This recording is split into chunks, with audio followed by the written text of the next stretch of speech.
안녕하세요. 마태복음 성역 공부 9번째 시간 시작하도록 하겠습니다. 우리 지난 시간에 8장에 이어 9장까지는 예수님께서 이 땅에 계실 때 이제 어떤 치유 사역들을 하셨는지에 관해서 좀 종합적으로 이해할 수 있는 말씀들을 지금 보고 있습니다. 9장 1절은 예수께서 배에 오르사 건너가 본 동네에 이르셨다라는 말씀으로 이제 시작을 하지요. 예수님이 이제 배에 오르신 이유 또 장소가 어디인가 우리 지난주에 했던 내용을 좀 한번 다시 살펴보면 좋겠습니다. 예수님께서 이제 가다라 지방으로 건너가셔서 그곳에서 이제 귀신 들린 사람들을 만나서 귀신을 쫓아내 주시고 그들을 이제 구원해 주셨죠. 근데 그 모든 상황을 지켜보았던 그 가다라 지방의 그 사람들은 예수님께서 그곳을 떠나시기를 간구하셨습니다. 그러다 보니 이제 예수님께서 바로 그냥 배에 다시 올라타시는 거죠. 사실 제자들 입장에서는 조금 허무한 결말일 수도 있습니다. 사실 지난 밤새 사투를 벌여가며 겨우겨우 도착한 동네였는데 마을에는 들어가 보지도 못하고 마을 사람들이 이제 떠나기를 간구하니 바로 그냥 예수님이 배에 올라타시는 것을 보는 것이죠. 우리가 다음 주에 보겠지만 마태복음 10장에서 예수님께서는 제자들을 파송하시면서 너희를 영접하지 않는 자들 그 집에는 그냥 발에 있는 먼지를 떨어버리고 떠나라 이런 말씀을 하시거든요. 그와 비슷한 맥락의 태도를 예수님께서 이제 먼저 보여주신다 생각하시면 되겠습니다. 마을 사람들이 예수님을 영접하지 않고 떠나기를 간구하니 예수님은 그 즉시 배에 오르셔서 이제 본 동네로 가시죠. 여기서 말하는 이제 본 동네는 예수님이 갈릴리 지역에서 사역을 하셨을 때 이제 본거지로 삼으셨던 그 가버나움이라는 마을을 의미합니다. 그래서 이제 지금 떠나시는 장황을 다시 좀 지도에서 보면 이제 가다라 지방에 가셨다가 그들이 예수님을 영접하지 않으니 다시 배를 타고 이제 가버나움으로 올라가시는 거죠. 그 가버나움에 이제 도착을 하니 이제 예수님을 기다리고 있던 많은 사람들이 또 예수님을 만나러 나왔고 또 그들 가운데 있던 여러 병든 자들 또 귀신 들린 자들을 예수님께서 치유하시는 사역을 이제 이어가십니다. 마태는 그 중에서 이제 한 중풍병자에 관한 치유 사역을 우리에게 소개합니다. 2절 말씀입니다. 침상에 누운 중풍병자를 사람들이 데리고 오거늘 예수께서 그들의 믿음을 보시고 중풍병자에게 이르시되 작은 자야 안심하라 내 죄 사함을 받았느니라 하세요. 많은 환자들 중에 이제 중풍병자가 있었고 그 중풍병자를 침상채 데리고 온 사람들이 있었습니다. 예수님께서 그들의 믿음을 보셨다 해요. 여기서 말하는 이제 그들이 누구인가에 대해서 좀 의견이 좀 분분합니다. 그래서 누군가는 중풍병자를 데리고 온 그 네 사람, 그 사람들만을 가리킨다 설명하는 분이 있고 또 어떤 분은 그 침상에 누워 있는 중풍병자까지도 그들 가운데 포함되어 있는 사람이다 이렇게 또 보기도 합니다. 아마 가지고 있는 여러 가지 신학적인 입장들에 따라서 저희가 이것을 좀 다양하게 보시는 의견들이 있는 것 같은데 마가복음과 누가복음의 내용을 보면 사실 여기서 예수님께서 그들의 믿음을 보셨다 할 때 그들은 중풍병자는 아니고 중풍병자를 데리고 온 그 네 명의 사람들을 가리킨다라는 걸 저희가 알게 됩니다. 마가복음 2장 2절부터 4절에 보면 예수님께서 가버나움에 계실 때 많은 사람들이 모였고 문 앞까지도 이제 들어설 자리가 없을 정도로 많이 사람들이 왔다. 그때 예수님께서 그들에게 진리를 가르치셨다 하는 거죠. 근데 그 순간에 이제 또 어떤 사람들이 한 중풍병자를 네 사람에게 메워가지고 예수께로 왔는데 무리들 때문에 예수께 데려갈 수가 없어서 그 계신 곳에 지붕을 뜯어 구멍을 내고 중풍병자가 누운 상을 달아내렸다 합니다. 그리고 그렇게 내려오는 그 상황에서 예수님께서 그들의 믿음을 보신 거죠. 그러니까 여기서 말하는 이제 그들은 그 지붕을 뜯어내고서까지도 이 사람을 예수님 앞으로 내렸던 그 네 사람의 믿음을 보셨다 할 수밖에 없습니다. 인간적으로 볼 때는 굉장히 무모해 보이는 행동이죠. 무례하기도 하고요. 다른 사람의 집의 지붕을 뜯어낸다라는 것. 어떻게 그럴 수 있을까? 괜찮을까라는 생각이 좀 드는 행동입니다. 사실 우리가 8장과 9장 이어서 계속 보게 되는 상황들 속에서 예수님께서 그들의 태도를 믿음의 행동으로, 믿음의 태도로 여겨주셨으니 우리가 이제 긍정적으로 보지만 사실 그 한 사람 한 사람이 하는 행동들을 보면 굉장히 좀 무모해 보이는 행동들입니다. 무모해 보이는 게 아니라 실제로 무모하지요. 예. 다른 사람들로부터 격리되어 있어야 하는 그 나병 환자가 사람들 틈에 섞여서 예수님을 만지기 위해 나아오기도 하고요. 또 이 네 명의 사람들이 중풍병자를 예수님 앞에 데려가기 위해서 남의 집 지붕을 뜯는 일까지도 합니다. 그러니까 참 이런 부분에 있어서 우리가 무엇인가를 좀 판단하고 말하기가 참 어려운데, 우리가 성경에 나와 있는 이 예시들은 예수님께서 그 자리에서 이건 옳은 행동이었다, 이거는 선한 행동이었다라고 인정을 해주셨으니 우리가 이것을 좀 긍정적인 입장으로 받아들일 수 있는 겁니다. 만약에 이거를 그대로 그냥 우리의 삶에 적용해서 믿음의 행동이란 항상 이렇게 무모한 것이어야 한다라든지, 모든 사람들의 동의를 구하지 못하더라도 나 혼자서라도 마치 그 어떤 대단한 믿음을 갖고 있는 것처럼 무모한 행동을 하는 것, 그게 옳다, 이렇게 생각해서는 안 됩니다. 우리가 이걸 좀 잘 구분해야 하는데요. 분명 때로는 누군가의 눈에는 무모해 보일 그런 믿음의 결단과 행동을 해야 할 때도 있지만, 항상 그것만이 옳은 믿음의 행동은 아니다. 이것을 우리가 좀 구분해서 생각할 수 있으면 좋겠습니다. 이 네 사람이 중풍병자를 예수님 앞에 달아내릴 때 지붕을 뜯었다 하는데요. 누가복음 5장 18절과 19절에서는 조금 더 구체적으로 상황이 설명되어 있습니다. 이 네 사람이 지붕 위에 올라가서 기와를 벗기고 달아내렸다 하거든요. 이 기와를 벗겼다라고 이제 번역이 되어 있으니까 이 사람들도 우리나라 예전에 기와집처럼 그런 기와를 사용했나 싶은데 그런 건 아니에요. 그러니까 그 지붕에 있는 그 딱딱한 흙을 벗겨냈다, 이런 정도로 아마 생각하시면 좋을 것 같은데, 고대 이스라엘의 가옥 구조가 이런 그림으로 되어 있습니다. 이 실내 구조가 여기 좀 안에 투명 이렇게 3차원으로 좀 표현이 되어 있는데, 어, 지금으로 치면 좀 복층이라고 할까요? 그 집안이 그렇게 되어 있어요. 그래서 1층에서는 가축들을 키우고 2층에서 이제 사람들이 사는 형태인데, 이러다 보니 지금 우리 개념으로 보면은 좀 뭐 휴식을 취할 수 있는 공간 또는 정원과 같이 사용할 수 있는 공간이 집안에는 마련하기가 힘든 거죠. 그래서 이 고대 이스라엘에서는 지붕을 그런 공간으로 사용했습니다. 그래서 지붕을 이제 잘 만들어 놓고 거기서 뭐 사람들과 미팅을 하기도 하고요.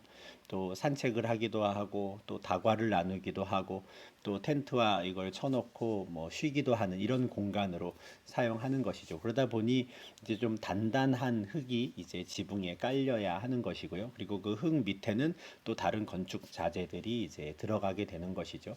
이 네 명의 중풍병자가 이제 지붕에 올라가서 기와를 벗겨냈다라고 하는 건 이 지붕을 덮고 있는 단단한 흙을 좀 깨뜨려서 드러내고 구멍을 뚫어서 달아내렸다 하는 겁니다.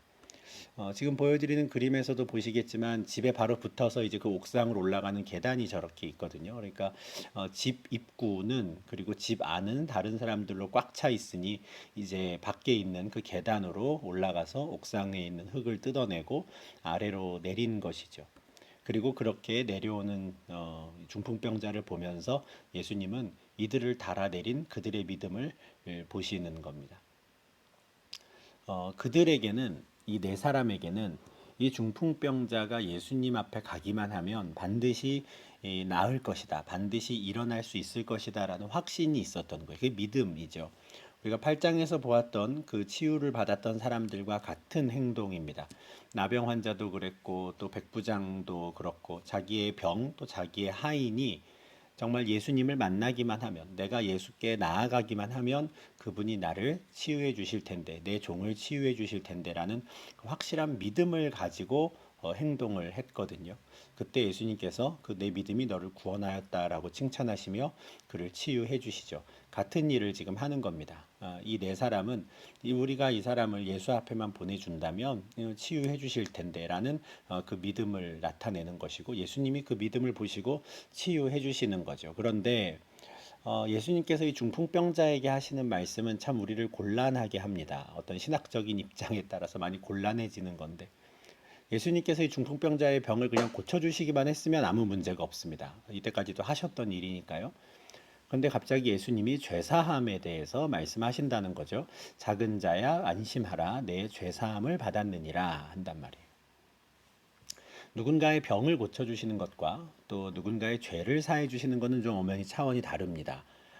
백부장의 믿음을 보시고 예수님이 백부장의 하인을 고쳐주셨다. 얼마든지 우리가 거리낌 없이 받아들일 수 있죠. 그런데 이 네 사람의 믿음을 보시고 예수님이 중풍병자의 죄를 용서해 주셨다.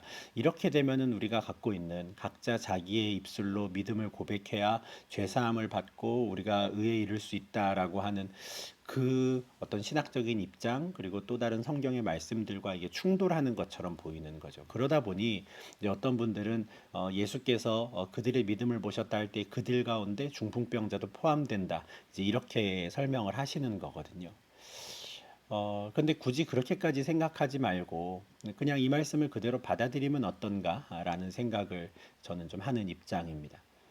어, 물론 각자 개개인이 자신의 입술로 죄사함을 고백하고 바라고 또 자기의 죄를 자복하고 하나님께 은혜를 구해야 의에 이를 수 있고 그들이 구원받을 수 있다라는 믿음을 가지고 있습니다. 그런데 성경에 이런 말씀도 있더라라고 우리가 한번 생각해 보면 어떤가 하는 것이죠.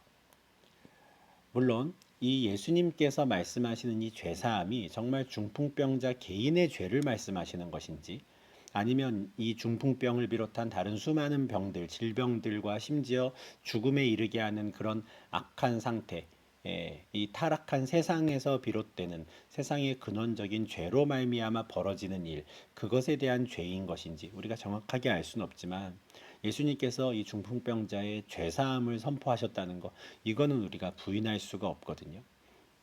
그러니까 예수님께서는 일단 이 중풍병이 이 사람의 경우에는 죄와 관련된 것으로 일단 생각을 하시는 겁니다. 그런 생각은 유대인들에게는 사실 좀 당연한 생각이었습니다. 시편 41편 3절과 4절에서도 여호와께서 그를 병상에서 붙드시고 그의 병을 고쳐 주셨다 찬양을 하면서 내가 주께 범죄하였사오니 나를 고치소서 해요. 그래서 이 시편 기자가 어떤 병에 걸린 것 같고 육체적으로 힘든 상황인데 자신이 이런 일을 겪는 건 내 죄 때문이다 이렇게 지금 생각을 하는 거죠. 그래서 나의 죄를 용서해 주시고 나의 이 병을 고쳐 주십시오 하는 거예요. 그래서 유대인들은 이 병과 죄를 굉장히 밀접한 관련이 있는 것으로 생각했습니다. 신약 성경에도 나오지요. 야고보서 5장 14절과 15절에서 너희 중에 병든 자가 있느냐? 그는 교회 장로들을 청할 것이요 그들은 주의 이름으로 기름을 바르며 그를 위하여 기도할지니라. 믿음의 기도는 병든 자를 구원하리니 주께서 그를 일으키시리라. 혹시 죄를 범하였을지라도 사하심을 받으리라 하여. 믿음의 기도는 병든 자를 구원한다. 여기서 말하는 구원이 병든 자를 치료한다라는 거라면 우리는 아무런 거리낌 없이 받아들일 수 있습니다. 그죠? 우리가 온 성도들이 마음을 다해 누군가를 위해 기도하면 그 사람이 이제 고침받을 수 있을 것이다. 병이 나을 것이다. 우리 믿음으로 늘 기도를 합니다. 그런데 야고보도 이 믿음의 기도와 죄사함을 연결시키는 것이죠. 교회 장로들이 또 교회 구성원들이 함께 믿음의 기도를 할 때 그가 혹시 죄를 범하였을지라도 사하심을 받으리라. 그의 그 질병이 그의 죄로 말미암은 것이라면 그 죄도 용서해 주시고 고쳐 주실 것이다 하는 말씀입니다. 물론 이 말씀을 마태복음 이제 9장에서 예수님께서 그들의 믿음을 보시고 죄 사함을 선포하셨다고 해서 그 개인의 믿음의 고백이 필요 없다 이렇게 생각할 수는 없습니다. 다만 이걸 종합적으로 좀 볼 때 누군가를 위해 간절히 기도하는 하나님의 사람이 있다면, 하나님의 백성들이 있다면 하나님께서 그의 믿음을 보시고 그의 기도를 들으시고 그가 긍휼히 여겨달라고 요청하는 그 사람에게 은혜를 베풀어 주신다 하는 거죠. 사실 우리의 구원도 그렇습니다. 믿는 자들의 구원도 자신이 믿음이 먼저가 아니거든요. 그냥 하나님이 은혜를 주셨으니 믿게 되는 것이죠. 우리도 다른 누군가의 기도를 통해 그게 부모의 기도가 되었든 또 나를 사랑하는 내 친구의 기도가 되었든 나를 위해 열심히 기도하고 애써 수고했던 사람들의 그 믿음을 보시고 하나님께서 나를 불쌍히 여기셔서 나에게 은혜를 베풀어 주시고 예수 그리스도를 믿는 믿음을 허락하신 것이죠. 그냥 저절로 되는 일이 아닌 겁니다. 내가 잘나서 하나님을 스스로 찾아가고 내가 잘나서 스스로 하나님 말씀에 순종하고 이런 게 아닌 것이죠. 사실은 우리가 예수를 믿게 된 것도 다른 누군가의 믿음을 보시고 나에게 긍휼을 베풀어 주시는 것일 수 있는 것이죠. 저는 이런 맥락으로 오늘 본문의 9장 2절 말씀을 한번 우리가 믿음으로 받아들이면 어떨까 싶습니다. 고린도전서 7장 16절에도 이런 말씀이 있죠. 아내 된 자여 내가 남편을 구원할는지 어찌할 수 있으며 남편 된 자여 내가 내 아내를 구원할는지 어찌할 수 있으리요. 먼저 믿음을 갖게 된 아내가 아직은 예수를 믿지 않은 남편을 구원할지 누가 아느냐 하는 거예요. 먼저 예수를 믿는 남편이 그 아내를 구원할지 누가 아느냐. 물론 하나님께서 은혜를 베풀어 주셔서 믿음을 갖게 하시는 거지만 이 고린도전서 7장 13절만 보면 어떻습니까? 마치 아내가 남편을 구원할 수 있는 것처럼, 남편이 아내를 구원할 수 있는 것처럼, 사람이 다른 사람을 구원할 수 있는 것처럼까지도 표현이 되어 있는 것이죠. 하나님께서 정말 믿음의 간구를 하는 사람들, 정말 주님께서 이 사람을 불쌍히 여겨주시기를 간절히 바라는 마음으로 정말 다른 사람의 집에 지붕을 뜯는 그런 믿음의 행동까지도 하는 사람들이 있다면 그 믿음을 보시고 그에게 긍휼을 베풀어 주시고 당신을 알려 주시는 것이죠. 그와 같은 믿음을 허락하심으로 죄사함을 선포하시는 겁니다. 근데 예수님께서 작은 자야 안심하라 내 죄사함을 받았느니라 라고 하는 말씀을 하시니 이 말을 들은 서기관들이 너무 마음이 불편해졌어요. 그 자리에 서기관들이 있었던 건데 이 사람이 신성을 모독한다 라고 생각을 하는 것이죠. 여기에 등장하는 서기관들은 누구냐면 누가복음 5장 17절에 보면 예루살렘에서 온 바리새인과 율법 교사들이었어요. 그러니까 예루살렘 성전에서 온 사람들이죠. 예루살렘 남쪽에서 예수님이 지금 갈릴리에서 사역을 하고 계시는데 예수님에 대한 소문이 이제 그것까지 퍼진 게 아닌가 싶고 또 예루살렘에서 지금 사람들을 좀 보내서 그 예수라고 하는 갈릴리 지역에 나타난 그 새로운 랍비에 대해서 한번 좀 알아봐라라고 역할을 맡긴 것 아닌가 싶어요. 그래서 이제 그들이 여기까지 찾아온 것이죠. 근데 그들이 지금 예수님에 대해서 어떤 판단을 내립니까? 이 사람은 신성모독의 죄를 범한 자다 이렇게 하는 것이죠. 예수님이 그런 죄를 범했다면 어떻게 해야 되냐면 예수를 죽여야 합니다. 레위기 24장 16절에 여호와의 이름을 모독하면 이게 신성 모독이죠. 신성 모독죄의 죄값은 반드시 죽이는 겁니다. 돌로 그를 칠 것이니라 하고요. 여호와의 이름을 모독하면 그를 죽일지니라 한단 말이죠. 이 서기관들, 바리새인들이 예수님을 향해서 이 사람은 신성 모독한 사람이야라고 하는 이 판단은 변하지 않습니다. 달라지지 않아요. 그리고 실제로 예수님이 십자가에 달려 죽게 되실 때 그때의 죄목도 신성모독죄입니다. 마가복음 14장에서 예수님께서 이제 사내들인 공회에 붙잡혀 가셔서 이제 재판을 받으실 때 뭐 이 종교 지도자들은 대제사장과 또 서기관들 예수를 어떻게든 죽이고 싶은 사람들은 온갖 거짓 증인들을 막 내세우거든요. 그런데 그 거짓 증인들끼리 말이 서로 맞질 않는 거죠. 그래서 예수님을 죽일 이 빌미를 찾지 못하는데 대제사장이 이제 물어요. 내가 지극히 높으신 이 아들이냐, 그러니까 하나님의 아들이냐 묻는 것이죠.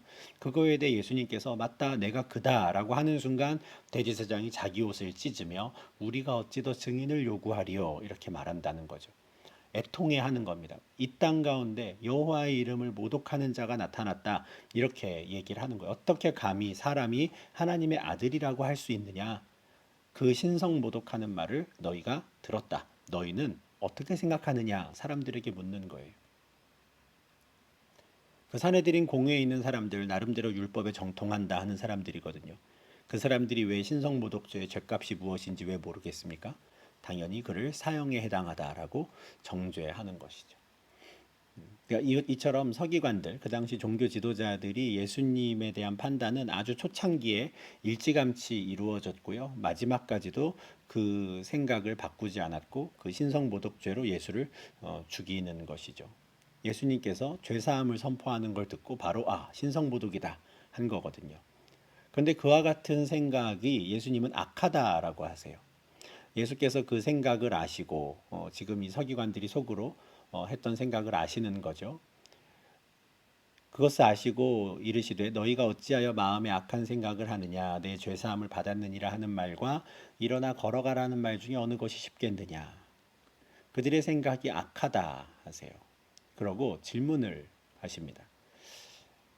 너 같으면 너의 죄사함을 받았다라고 말하는 것과 이 자리에서 일어나 걸어가라 라고 하는 말 중에 넌 어떤 게 더 쉽다고 생각하느냐.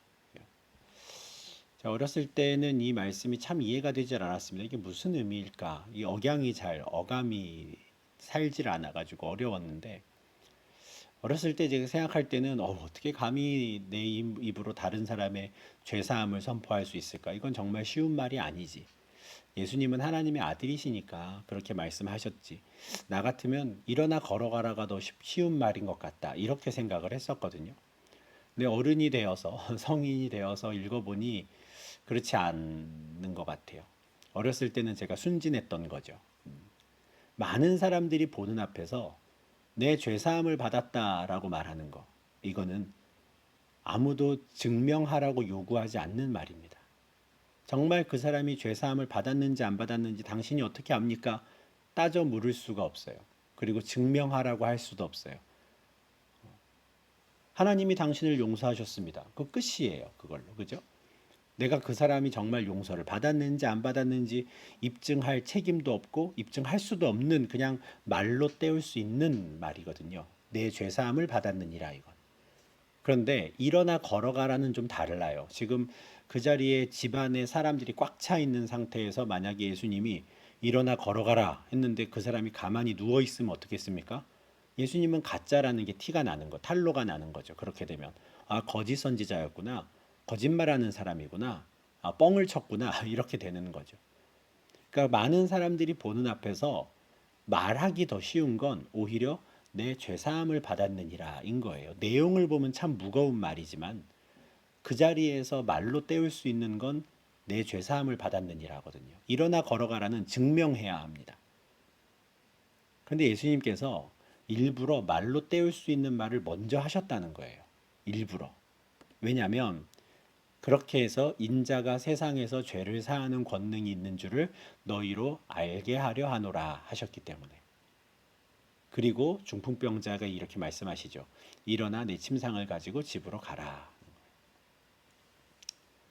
만약에 예수님께서 중풍병자에게 일어나 내 침상을 가지고 집으로 가라 했을 때 그 사람이 실제로 벌떡 일어나서 침상을 가지고 간다면 그러면 바로 앞에 예수님이 하셨던 말씀도 사실이구나라고 받아들이겠죠.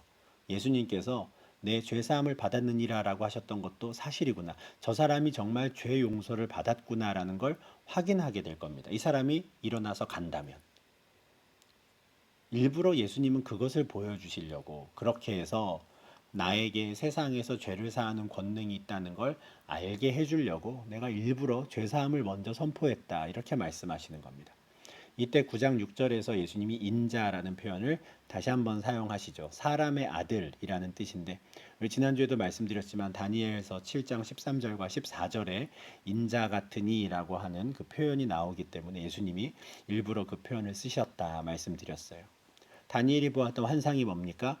인자 같으니 사람의 아들처럼 보이는 어떤 누군가가 하늘구름을 타고 하나님께 나아갔죠. 그때 하나님께서 그 사람의 아들 같은 분에게 어떻게 하십니까? 그에게 권세와 영광과 나라를 주셨고 모든 백성과 나라들과 다른 언어를 말하는 모든 자들로 하여금 그분을 섬기게 했죠. 그래서 그의 권세가 소멸되지 않는 영원한 권세고 그의 나라는 멸망하지 않는 영원한 나라였다라고 하는 아주 특별한 환상을 다니엘이 보았단 말이죠. 그게 나다라는 의미에서 예수님은 당신을 지금 인자라는 말로 지금 설명을 하시는데 그 하나님의 아들이신 예수께서 받으신 그 권세가 영광과 나라가 그 영원한 권세요, 영원한 나라인데 그 가운데 하나의 권세가 뭡니까? 죄를 사하는 권세였던 것이죠. 나에게 죄를 사하는 권세, 권능이 있다는 걸 너희에게 보여주려고 이번에만큼은 그냥 이 사람을 몸을 치유해주고 끝나는 것이 아니라 그 영혼도 내가 구해주었다. 그 죄사함을 선포했다 하시는 거예요. 예수님에게는 이 권세, 죄를 사하는 권세와 권능이 반드시 있어야 합니다. 왜냐하면 1장 21절에서 우리가 본 대로 예수님이라는 말의 의미가, 이름의 의미가 뭡니까? 자기 백성을 그들의 죄에서 구원할 자였잖아요. 하나님께서 예수를 이 땅에 보내신 이유가 당신의 백성들을 그들의 죄에서 구원하라고 보내셨는데 그러면 당연히 죄사하는 권세가 있어야 하는 것이죠. 예수님은 당신에게 그 죄사함의 권세가 있다는 걸 보여주시려고 일부러 당당히 죄사함을 선포하신 거예요. 그리고 일어나 내 침상을 가지고 집으로 가라 한 것이죠. 예수님께서는 단지 그 사람의 육체를 고치는 것에 최종 목표를 두지 않으셨습니다. 사실은 더 중요한 게 죄를 사하시는 것이죠. 죄와 사망 권세 아래 있던 자를 자유케 하시고 그를 하나님 나라 백성 되게 하시는 것. 그게 예수님 입장에서는 가장 우선하는 목적이에요. 침상을 가지고 집으로 가서 건강한 몸으로 살아가는 건 이제 두 번째인 것이죠. 물론 그 두 번째도 그를 치유하시는 것도 예수님은 외면하지 않으셨습니다. 요한 3서 1장 2절에 보면 이런 말씀이 있습니다. 사랑하는 자여 내 영혼이 잘됨 같이 내가 범사에 잘되고 강건하기를 내가 간구하노라. 아멘. 영혼이 잘된 자, 뭡니까? 영혼의 구원을 받은 자, 그리스도인이죠. 그들에게는 범사에 감사할 수 있는 일들이 벌어집니다. 범사에 잘 될 거거든요. 여기서 잘 된다는 건 부자가 된다라는 말이 아닙니다. 돈 잘 번다는 말이 아니에요. 창세기 39장에서 요셉이 어떠한 상황에 처하든 하나님이 그와 함께 하시죠. 그리고 모든 일이 형통했다 하거든요. 모든 일이 형통한 것, 그게 범사에 잘 되는 것이죠. 여기서 말하는 범사에 잘됨이 뭡니까? 하나님께서 함께 하신다라는 거예요. 모든 일에 있어서. 사랑하는 자여 너의 영혼이 거듭난 것처럼 모든 일에 있어서 하나님이 너와 함께 하시고 너를 강건하게 하시기를 간구한다 하는 참 귀한 축복의 기도인데, 지금 이 중풍병자에게 이 일이 일어났습니다. 그의 영혼이 잘 되었고요. 죄사함을 받았죠. 그리고 그가 강건해졌습니다. 그가 일어나서 침상을 들고 갈 수 있게 되었죠. 그가 일어나 집으로 돌아갑니다. 사람들이 깜짝 놀랐을 겁니다. 그 집안을 꽉 메우고 있었던 사람들이 반으로 쫙 쪼개져 가지고 흩어졌겠죠. 그 장면을 본 모든 사람들은 두려워하고요. 그리고 이런 권능을 사람에게 주신 하나님께 영광을 돌립니다. 이 태도를 보면 일반 사람들, 제자들이 아니고 무리들도 조금씩 예수님에 대해서 좀 더 적극적인 어떤 감정의 표현, 또 의사의 표현을 하기 시작했다라는 걸 좀 알 수 있습니다. 그동안에는 7장 28절에서도 예수님의 말씀을 들었던 사람들이 놀랐다.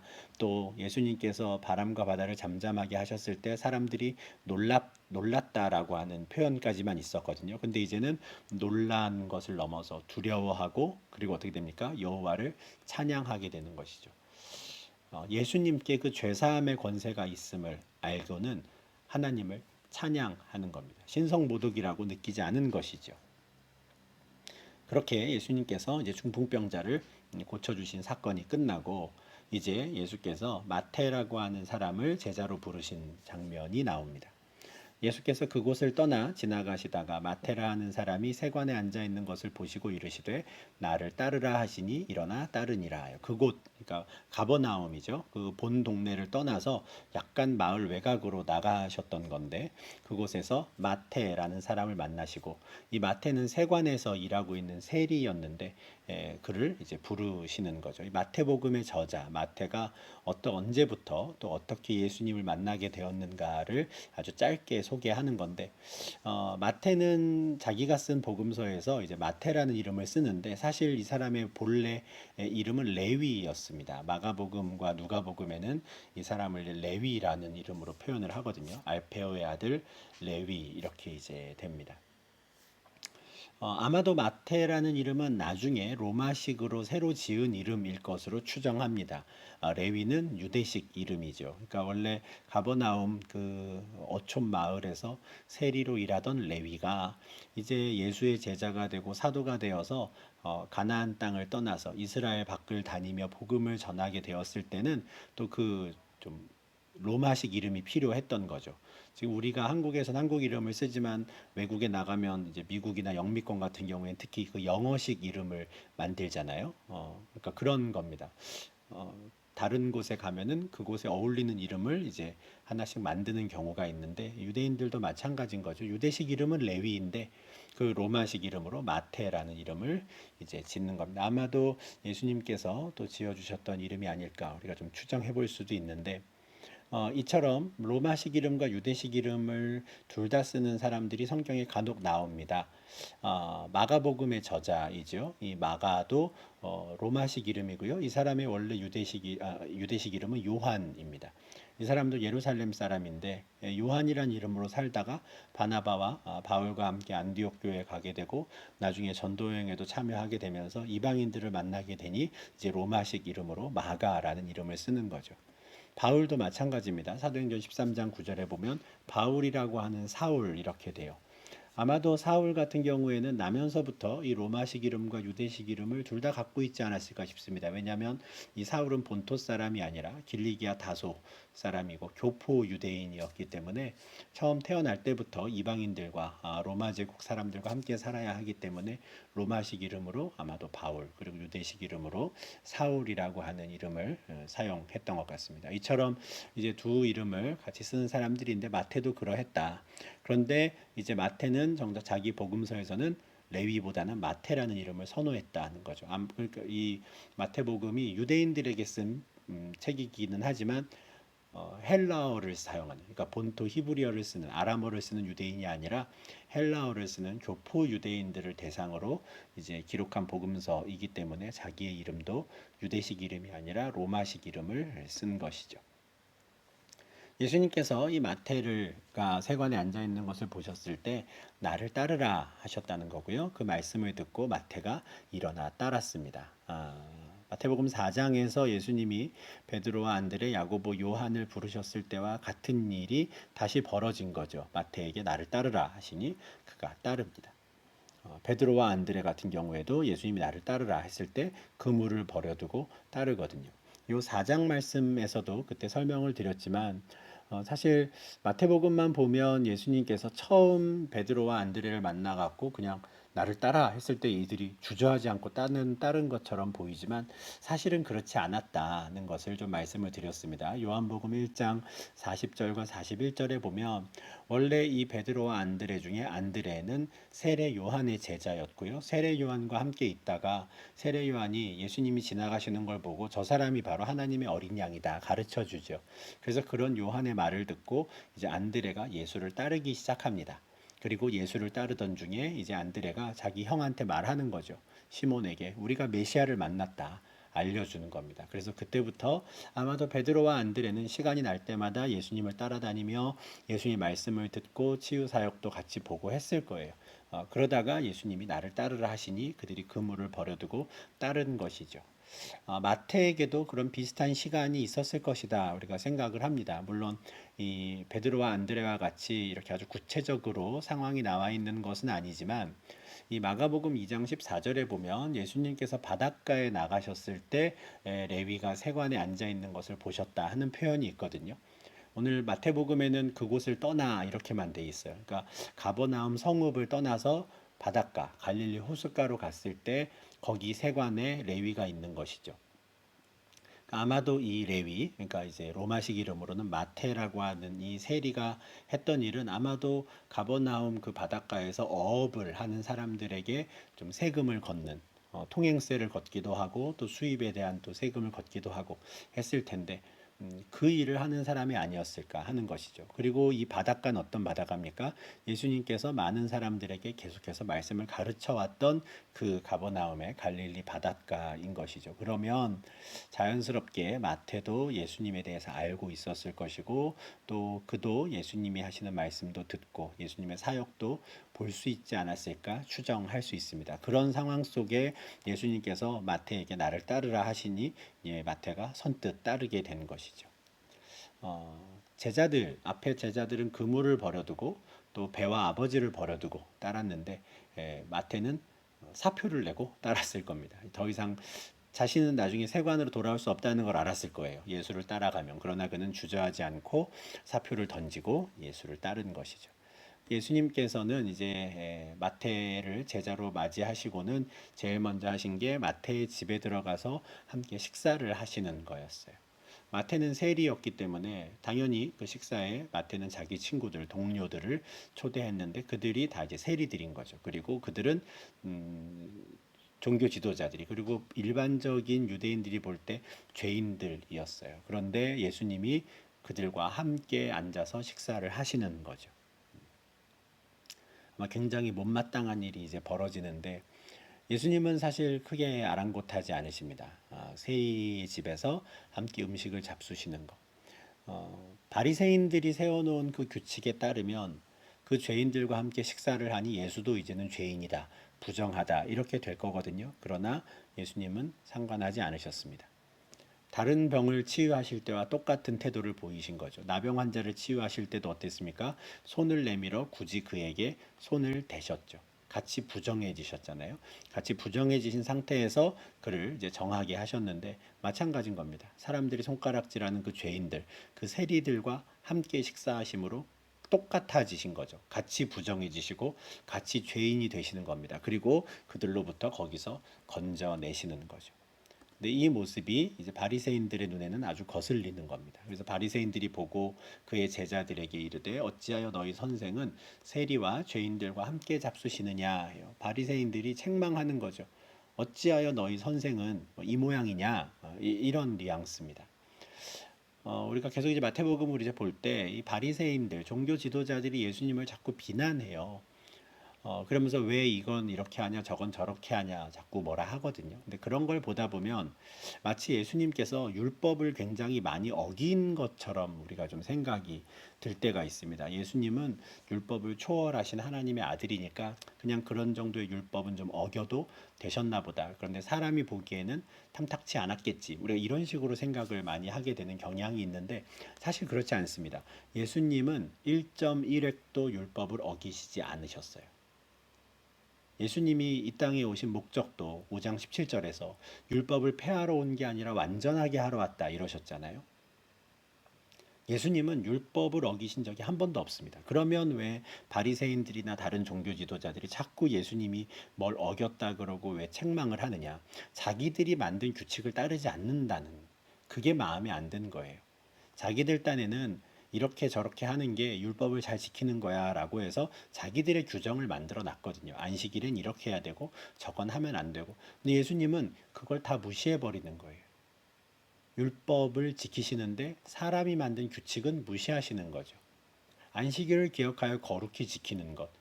하나님의 뜻에 따라 거룩히 지켜가시는 겁니다. 율법을 어기시지 않아요. 다만 율법을 지키는 법, 안식일을 지키는 법에 대한 사람의 규정은 어기신 것이죠. 신경 쓰지 않으신 겁니다. 이런 점에 대해서 예수님께서 마가복음 7장 6절에서 8절에서 그 바리새인들을 이렇게 책망하세요.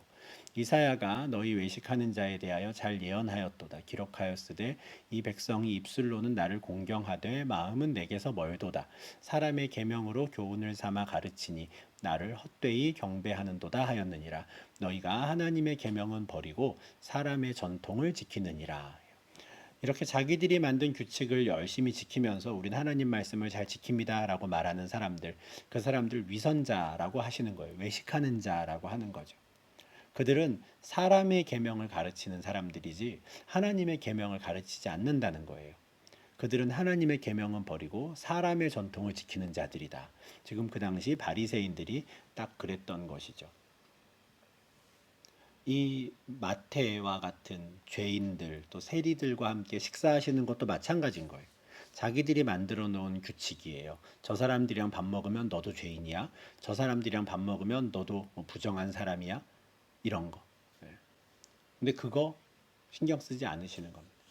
그들을 건져내시는 것, 그들을 구원하는 것이 하나님의 뜻이다. 는 것을 아셨기 때문이죠. 우리가 이 점에 대해서는 참 많이 고민할 필요가 있습니다. 우리가 신앙생활을 어떤 형태와 어떤 방식으로 할 것인가, 그 형식과 전통을 잘 찾는 것은 중요한데 그것이 하나님의 계명보다, 하나님 말씀보다 더 우선하면 안 되는 겁니다. 무슨 주의라고 하는 거 있잖아요. 무슨 주의가 되어서 그것이 최고의 가치를 갖는 순간, 심지어 그게 하나님 말씀보다도 우선하는 순간 문제가 생기는 것이죠. 바리새인들을 비롯한 그 당시 종교 지도자들이 빠졌던 잘못이 죄가 바로 그것이었습니다. 너희 선생은 왜 저러고 있느냐라고 책망하는 바리새인들의 말을 예수님이 들으시고 이렇게 말씀하세요. 건강한 자에게는 의사가 쓸데없고 병든 자에게라야 쓸데있느니라. 그 당시 아마 속담일 텐데 너희가 정말 건강하면 내가 필요 없겠지 이런 뜻이죠. 나는 너희가 죄인이라고 말하는 저 병든 자들에게 내가 더 필요해. 그래서 내가 그들과 함께 있는 거야 말씀하시는 거예요. 그런데 너희가 가서 내가 긍휼을 원하고 제사를 원하지 아니하노라 하신 뜻이 무엇인지 다시 좀 배우면 좋겠다 이렇게 말씀해요. 너희가 가서 좀 배워라. 지금 바리새인들에게 바리새인들은 율법 교사였거든요. 율법에 정통하다고 스스로 자부하고 있던 사람들인데 너희 가서 공부 좀 더 해라 하시는 거예요. 내가 긍휼을 원하고 제사를 원하지 않는다라고 말했는데 그게 무슨 뜻이 한번 생각해봐 하는 것이죠. 호세아 6장 6절 말씀인데요. 나는 인애를 원하고 제사를 원하지 아니하며 번제보다 하나님을 아는 것을 원하노라. 제사, 번제 이런 형식적인 규칙들 그게 정말 중요한 게 아니라 더 중요한 건 인애다, 사랑이다. 하나님을 아는 것이 더 중요하다. 근데 지금 자기들이 만든 규칙에 빠져서 그 죄인들을 사랑하는 법을 잊어버린 그 바리새인들을 책망하는 것이죠. 이와 비슷한 맥락의 말씀들이 구약 성경에 참 많이 있습니다. 사무엘상 15장 22절에 보면 순종이 제사보다 낫다 이런 말씀이 있죠. 마음을 다해 주의 말씀을 따르는 것이 아주 멋진 형식과 절차에 따라 제사를 드리는 것보다 더 중요하다라는 거예요. 근데 이런 말씀을 또 강조하다 보면 형식은 필요 없어 이렇게 될 수 있는데 그것도 사실은 또 아닙니다. 마태복음 23장 23절에서 예수님께서 서기관들과 바리새인들을 책망하시면서 이것도 행하고 저것도 버리지 말라 하셨거든요. 신앙생활의 형식, 어떤 사람의 전통이라고 부르는 그 중요합니다. 그런데 그게 우선이 되면 안 되는 것이죠. 그것에 우리의 실제 마음을 담는 것, 그게 가장 중요하고요. 그와 동시에 저것도 버리지 말아야 하는 것이죠. 믿음과 형식, 믿음과 행동이 함께 어우러져야 한다라는 겁니다. 내가 긍휼을 원하고 제사를 원치 않는다. 그 말씀의 뜻도 이런 의미였던 것이죠. 그러면서 예수님께서 나는 의인을 부르러 온 것이 아니요 죄인을 부르러 왔다 하세요. 너희가 죄인이라고 부르느냐 저 사람들을? 그럼 저 사람들이가 내가 필요하겠구나. 그래서 내가 여기 사람들과 밥을 먹고 있다 하는 거예요. 예수님이 오신 건 자기 백성을 그들의 죄에서 구원하기 위해 오신 거잖아요. 그러니까 죄인들을 위해 왔다라고 하시는 거죠. 난 죄인 아닙니다. 저 사람들이 죄인입니다. 그러면 나에게는 예수가 필요 없습니다. 이런 뜻이 되는 거거든요. 예수님께서는 자신의 죄를 알고 통회하며 예수를 필요로 하는 자, 그들에게 함께 하시는 겁니다. 이 바리새인들의 이와 같은 태도는 오늘날 우리의 어떤 신앙의 행동 또 사고방식을 좀 한번 점검해 보게 합니다. 우리가 구별된다라는 것, 거룩하다라는 것이 무엇인가 우리가 좀 생각을 해볼 때 대부분 이렇게 생각을 하죠. 나는 이제 예수를 믿고 그리스도인이 되었으니 나는 이제 하얀 사람, 의로운 사람이고 저 밖에 있는 검은 사람들, 죄 가운데 있는 사람들은 나랑 같이 어울릴 수 없어 하면서 가운데 선을 딱 긋습니다. 바리새인들이 저 세리와 죄인들과 자신을 구분했던 것처럼 선을 긋는 것이죠. 이건 분리주의적으로 거룩을 이해하는 겁니다. 나와 저들은 다르고 나는 저들과 함께 할 수 없어. 딱 벽을 치는 거죠. 그런데 예수님께서 바라시는 그리고 성경이 말하는 참된 거룩은 이런 게 아닙니다. 참된 구별은 분리가 아니에요. 분리주의자가 되는 게 아니라 이런 형태의 거룩함, 이런 형태의 구별을 생각해야 합니다. 우리는 원래 물속에 잠겨 있던 사람들인 거예요. 죄와 사망의 권세 아래 있었는데 예수님께서 우리를 그냥 건져 주신 거죠. 우리가 이렇게 건져 주셨는데 빨간 그 예수의 보혈로. 그런데 그 보혈에 올라타 있는 나도 여전히 검은색입니다. 흰색이 아니에요. 그죠? 물속에 있는 사람들과 똑같은 존재, 다르지 않아요. 다만 우리는 그냥 건진 받았을 뿐. 우리는 이 거룩함과 구별됨을 분리주의적으로 이해하면 안 됩니다. 건져주시는 개념으로 우리가 생각해야 해요. 우리는 여전히 검기 때문에 자칫 예수님에게서 시선을 떼면 우리는 다시 그 물속으로 얼마든지 죄 가운데로 기어 들어갈 수 있습니다. 풍랑 가운데 베드로가 무리를 걷다가 그 거친 파도를 보고 점점 물속으로 빠져들어갔던 것처럼 우리도 얼마든지 다시 내려갈 수 있죠. 물론 그때마다 예수님이 오셔서 우리 팔을 잡고 건져 주시는 거죠.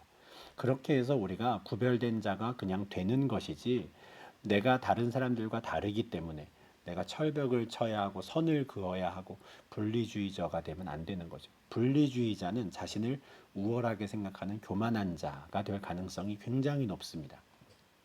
그러면 안 되는 것이죠. 나나 다른 사람이나 똑같은 존재인데 나는 그저 하나님의 은혜로 건진받았다. 죄인인데 나의 죄를 주께서 용서하시고 불쌍히 여기셨다. 감사하자 해야 하는 것입니다. 근데 이어지는 14절을 보면 바리새인들뿐만 아니라 또 다른 좀 분리주의자가 나와요. 세례 요한의 제자들입니다. 14절이죠. 그때 요한의 제자들이 예수께 나와 이르되 우리와 바리새인들은 금식하는데 어찌하여 당신의 제자들은 금식하지 아니하나이까 해요. 세례 요한의 제자들이 아직도 있었을까? 요한은 감옥에 갇혔는데 많이 있었습니다. 예수님께서는 분명히 요한이 이제 감옥에 갇혔다는 소식을 듣고 그때부터 하나님의 아들로서의 사역을 시작했는데 비록 요한은 감옥에 있더라도 나는 요한의 제자입니다. 요한을 따르는 사람입니다. 하는 사람들은 여전히 있었어요. 예수님 당시뿐만 아니라 나중에 또 사도 요한 바울이 이제 복음을 전하러 다닐 때에도 이 세례 요한의 제자들을 만납니다. 사도행전 19장 3절인데요. 3차 전도 여행 때 이제 바울이 에베소에 도착했을 때 어떤 사람들을 만나죠. 그래서 너희가 무슨 세례를 받았느냐 할 때 그 사람들이 우린 요한의 세례를 받았습니다. 이렇게 말해요. 세례 요한의 제자들이었던 거죠. 그래서 초대교회 당시 1세기 때 세례 요한의 제자들이 굉장히 오랫동안 이렇게 있었는데 그들이 이제 예수님을 또 찾아온 거죠. 그래서 우리와 바리새인들, 자신들과 바리새인을 이제 한 그룹으로 묶고요. 당신의 제자들, 예수의 제자들을 또 다른 그룹으로 묶어서 사이에다가 선을 긋습니다. 우리는 금식하는데 당신은 왜 안 합니까? 이렇게 되는 거죠. 분리주의적으로 자신들의 거룩을 생각하는 거죠. 금식하는 우리는 거룩해. 금식하지 않는 저들은 거룩하지 않아. 이렇게 되는 거죠. 우리가 산상수훈을 볼 때 예수님께서 금식에 대해서 가르치신 말씀에서 또 설명을 드렸지만 율법을 통해서 하나님께서 금식하라고 하셨던 날이 있어요. 1년에 한 번 이제 대속죄일이죠. 그때 예루살렘 성전에서는 온 이스라엘의 죄를 사하는 제사가 드려질 텐데 그날 하루를 모든 이스라엘 백성들이 스스로를 괴롭게 하며 스스로를 이렇게 금식을 하면서 자기의 죄에 대해서 애통해하고 또 자신의 죄를 용서하시는 하나님께 감사하는 시간을 갖게 되는 것이죠. 이런 금식은 참 귀한 금식입니다. 애통해하는 마음에서 나오는 것. 그런데 지금 요한이 내 제자들이 말하는 금식, 바리새인들이 하는 금식은 이런 애통함은 아니에요. 자기들이 만든 규칙에 따라서 하는 금식이죠. 누가복음 18장 11절 12절에서 예수님의 비유의 말씀이기는 하지만 예수님 그 비유 속에 등장하는 바리새인은 어떻게 기도합니까? 나는 일에 2번씩 금식합니다. 이렇게 자랑하는 기도를 한단 말이에요. 그 당시 바리새인들이 그랬거든요. 일주일에 2번씩 금식했어요. 그냥 하는 거예요. 그게 경건한 태도이거든요. 그러니까 1년에 한 번을 하더라도 정말 애통해하는 마음으로 하나님 앞에 자기의 죄를 자복하고 하나님의 은혜를 구하는 금식이어야 진짜 금식인데 이들은 그냥 우린 일주일에 2번씩 금식해요. 사람들이 와 하는 거죠. 저 사람은 정말 신실한 사람이다. 이렇게 되는 그들의 금식은 그런 금식이었거든요. 그러다 보니 이렇게 금식하지 않는 다른 사람들을 정죄하는 거예요. 당신이 정말 제대로 된 랍비라면 왜 제자들에게 금식을 가르치지 않습니까? 왜 일반 사람들과 똑같이 살라고 하십니까? 당신 정말 랍비 맞습니까? 이렇게 지금 질문을 하는 거거든요. 그들에게 예수님이 이렇게 대답하십니다. 혼인집 손님들이 신랑과 함께 있을 동안에 슬퍼할 수 있느냐? 그러나 신랑을 빼앗길 날이 이르리니 그때에는 금식할 것이니라. 지금 나와 내 제자들은 결혼식을 하고 있는 중이야. 우린 피로연을 하고 있는 중이야. 이렇게 말씀하시는 거예요. 결혼식에 간, 혼인집에 간 손님들 중에 슬퍼하는 사람이 있느냐? 그날은 기뻐해야 되는 날이다 하시는 거죠. 성경의 여러 곳에서 이 하나님과 하나님의 백성의 관계, 또 예수님과 그리스도인의 관계를 이 부부의 또 남녀에 비유하는 혼인잔치에 비유하는 말씀들이 많이 있습니다. 이사야 62장 5절에 마치 청년이 처녀와 결혼한 같이 내 아들들이 너를 취하겠다. 신랑이 신부를 기뻐함 같이 내 하나님이 너를 기뻐하시리라. 이런 말씀이 있고요.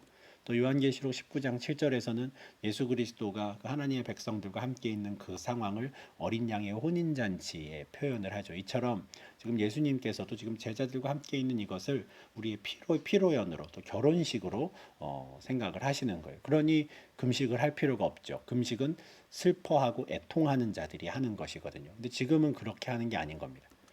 그러나 신랑을 빼앗길 날이 올 텐데, 그러니까 예수님이 이들을 떠날 때가 올 텐데, 그때는 내 제자들도 금식할 거야 하는 거죠. 그리고 이때의 금식은 지금 요한의 제자들이나 바리새인들이 하는 것처럼 종교적인 행위로서의 금식이 아닙니다. 신랑을 빼앗긴 것에 대한 정말 애통함과 또 그 신랑을 기다리는 그 간절한 마음을 담은 참된 금식이 되는 것이죠. 요한복음 16장 20절에서 예수님께서 이제 곧 당신이 제자들을 떠날 것이다 말씀하시면서 너희는 곡하고 애통할 것이다. 그러나 오히려 세상은 기뻐하겠지. 너희는 근심할 거야. 그러나 너희의 근심을 반드시 기쁨으로 바꿔주겠다 말씀을 하십니다. 예수님이 이제 고난 당하시고 죽으시고 부활하셔서 승천하시고 이제 제자들과 잠시 떨어져 있는 그때에는 제자들이 이제 곡하고 애통해하고 참된 금식을 할 때가 올 겁니다. 그러나 지금은 아니다 하시는 거죠. 그러면서 16절과 17절에서 예수님께서는 완전히 새로운 시대가 올 것에 대해서 말씀을 하십니다. 세례 요한까지가 구약의 마지막이거든요. 구약 선지자의 마지막이 요한입니다. 요한의 제자들은 여전히 금식이라든가 이런 종교적인 행위, 율법에 따른 신앙생활에 매여 있어요. 그러나 이제는 완전히 새로운 시대가 열릴 것이다라는 걸 이 기회에 가르쳐 주시죠. 16절, 17절입니다. 생배 조각을 낡은 옷에 붙이는 자가 없나니 이는 기운 것이 그 옷을 당기어 헤어짐이 더하게 되며 새 포도주를 낡은 가죽 부대에 넣지 아니하나니 그렇게 하면 부대가 터져 포도주도 쏟아지고 부대도 버리게 됨이라. 새 포도주는 새 부대에 넣어야 둘이 다 보전되느니라. 생배 조각을 낡은 옷에 새 옷감을 덧붙이지 않는 겁니다. 오히려 그러면 옷이 상하게 되는 것이죠. 새로운 포도주를 낡은 가죽 부대에 넣지 않습니다. 그럼 포도주가 숙성되면서 오히려 가죽 부대를 터뜨려 버리게 되죠. 어떻게 합니까? 새 포도주는 새 부대에 담아야 함께 보존되는 것이죠. 금식하고 율법을 지키는 것 이런 거는 예수님과 함께하는 성령님과 동행하는 그 새 시대에는 맞지 않는 것이다. 그건 내가 다 하겠다. 내가 다 이루겠다. 지금 말씀하시는 거예요. 너희의 신앙은 너희의 믿음은 새 부대에 담아라 하는 것이죠. 요한복음 1장 17절에 율법은 모세로 말미암아 주어진 것이요 은혜와 진리는 예수 그리스도로 말미암아 온 것이라 해요. 이 은혜와 진리가 이제 새 부대에 담겨야 되는 새 포도주가 될 겁니다. 율법은 모세로부터 주어진 건 옛 것이고요. 이제는 새 언약은 은혜와 진리로 주어지는 것이죠. 그러나 이 은혜와 진리라고 하는 이 새 포도주, 새 언약은 율법을 폐기함으로써 주어지는 게 아닙니다. 오히려 예수님께서 그 율법을 다 완성하심으로 은혜와 진리라고 하는 새로운 시대를 이제 여시는 것이죠. 예수님께서는 지금 왜 당신의 제자들은 금식하지 않습니까? 라고 아주 공격적으로 질문하는 요한의 제자들에게 이 기회를 빌어 이제는 새로운 시대가 열릴 것이라고, 은혜와 진리의 시대가 열릴 것이라고, 하나님이 기뻐하시는 참된 거룩과 참된 경건을 회복하는 날이 올 것이다. 그 새 포도주는 새 부대에 담아라 라고 가르쳐 주시는 겁니다. 네, 이렇게 해서 우리가 9장 이제 전반부 말씀을 보았고요. 이제 이후에 이제 18절부터 또 이어지는 또 다른 말씀들. 그래서 예수님께서 이 땅에 계실 때 어떤 치유의 사역들을 하셨고 그 사역을 통해 사람들에게는 무엇을 가르치셨는지에 관한 말씀들을 우리가 또 다음 영상에서 계속 이어서 보도록 하겠습니다. 이 후반부 말씀은 다음 영상 함께 해주시면 감사하겠습니다.